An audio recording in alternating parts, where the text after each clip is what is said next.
So I've just stopped off at the cheese shed for a coffee, and I want to talk to you about how disc brakes can make you go quicker. This is my latest bike. I've been through a whole host of different bikes.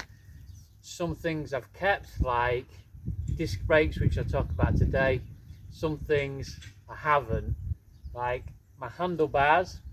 I did go narrower, I've gone back to wider. Deep carbon wheels I've scrapped, I've gone back to aluminium, shallower aluminium wheels. My tyre width, I've also gone back to 28s. I did go out to 32, but I feel 28s suit me better. But I'll talk about those things more in detail as we go. Also with my chain rings, I've gone back to compact chain rings. I did go to semi-compact, and I even went out to 53, 39 at one point, but compact can also make you quicker. I'll talk to you about that as well. But today, disc brakes, hydraulic disc brakes make you quicker. So this is the cheese shed. I'll just show you around. Where here we can see the cows. We've got the cows up there feeding them at the moment. It's Coattail Farm in Osgerby, and inside the cheese shed they offer up local honey, jams, chutneys and eggs out of these vending machines. They do their own cheese and make their own cheese on site. Coattail cheese, really nice cheese it is. They've got it all in the vending machines here, and milk as well. You can get some fresh whole milk. They used to do raw milk. It's not raw anymore, but it's not. It's pasteurised, but it's not homogenised. They've got a coffee machine, and yeah, it's a good little shed for calling in on your bike. And nice day for it as well.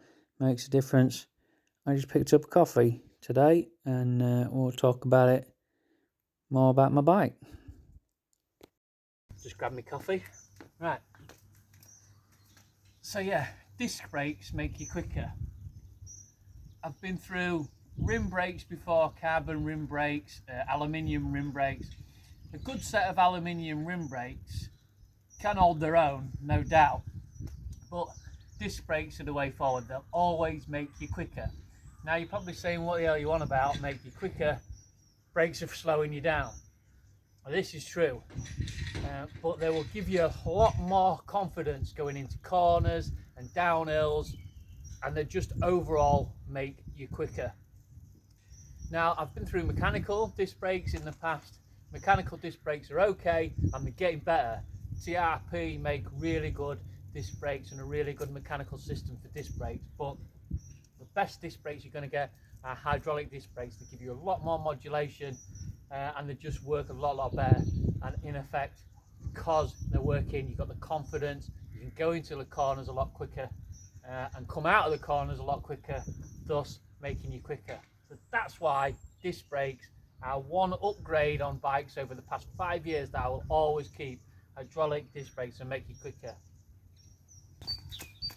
But like I say, disc brakes are an upgrade that I would keep, but there are things that I have got rid of in the past that I've been to. One is electronic gears. I know loads of people swear by them, loads of people say electronic gears are the way forward. I've gone back to mechanical, simply because I love the way a good mechanical set feels. You can maintain it yourself, you can adjust it yourself, you don't need an extra app, and you always know that they're going to be there. Don't matter how long your bike's sat at home for, you can pull it off the wall on any given day and just go for a ride. With the electronic ones, you have to make sure they're charged. I know some of you are going to say, well, yeah, but they don't need charging that much. Fine, but I'll still forget. Right? I don't want to be charging stuff. I just want to come home, I want to be able to pick my bike up and I want to be able to go. I don't have to worry whether I've got enough charging there or not. Also, easier to maintain. Mechanical, you don't need to do too much to it. It's a cable every year or two, maybe, new cable, but other than that, keep your gears indexed and you're perfectly fine.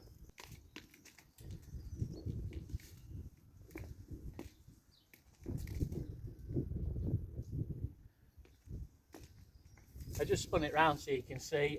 Also, I've gone back to compact with my chain ring here. I've gone back to a 50-34.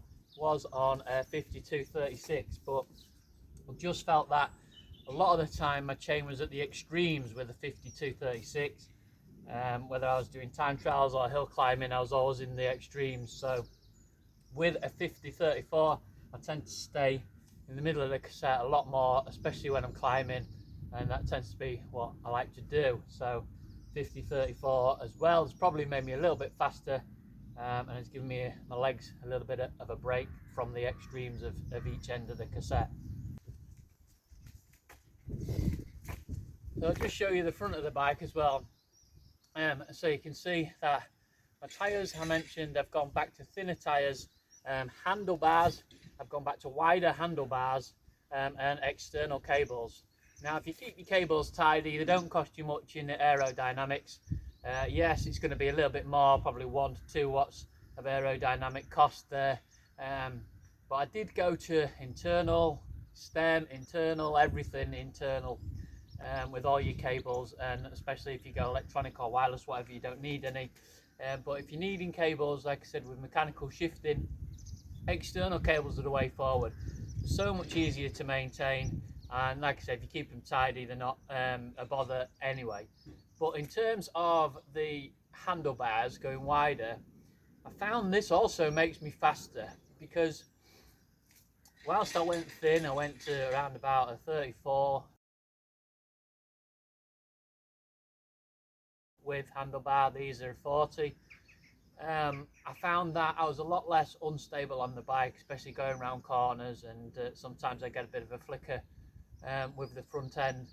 So going wide has just made me a little bit more stable around the corners when I'm taking them at speed, and thus making me faster, and I feel a lot more in control. So it's not necessarily always about aerodynamics, it's also about comfort. If you're comfy on the bike and you're confident on the bike, you'll go faster. In the same vein, could also talk about the deep section wheels. So yeah, just a bit more of a close-up for you here. You can see the shallower rims there on the wheels, aluminium wheels, and the chain set there, the 50-34. On the back I've got a 11-speed cassette from 11 to 30. The wider handlebars there, you can see my cables there at the front, keeping them nice and tidy, so they're nice, and you can't really see them from head on anyway. So that's my current setup. So going on to talk about tyres and wheels, then I did have a nice deep set of carbon wheels on there, but what I found were that they slowed me down when I was climbing. They hit a lot of wind, so on a windy day they were very, very unstable. Pair that with the shallower handlebars as well, and they just become a lot unstable.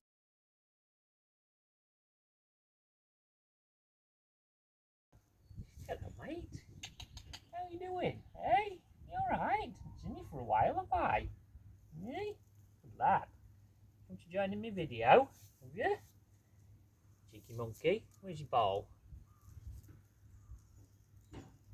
Yeah, so going back to the thinner, shallower aluminium wheels I've really noticed a difference climbing the hills, and really noticed a difference on the confidence coming down the hills as well.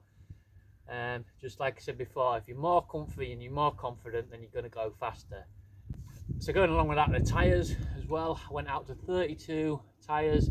Yes, I can understand on a flat TT course where you're wanting all out speed, all out aerodynamics, a deeper carbon wheel and tyres to match those, a little bit wider, just in a straight line.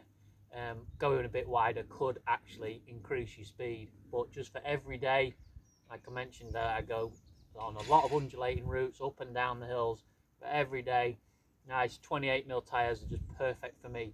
Less weight than the 32s, inspire me with confidence when I only pump them up to around about 60-65 psi, so there's plenty of sponge in them, if you can see, but there's plenty of give there in those tyres. They're not pumped up to the hill. Got some TPU tubes in there at the moment. Have done tubeless in the past. Currently these wheels are not tubeless compatible, so I can't run tubeless. I would if I could. I like tubeless, it's a good system.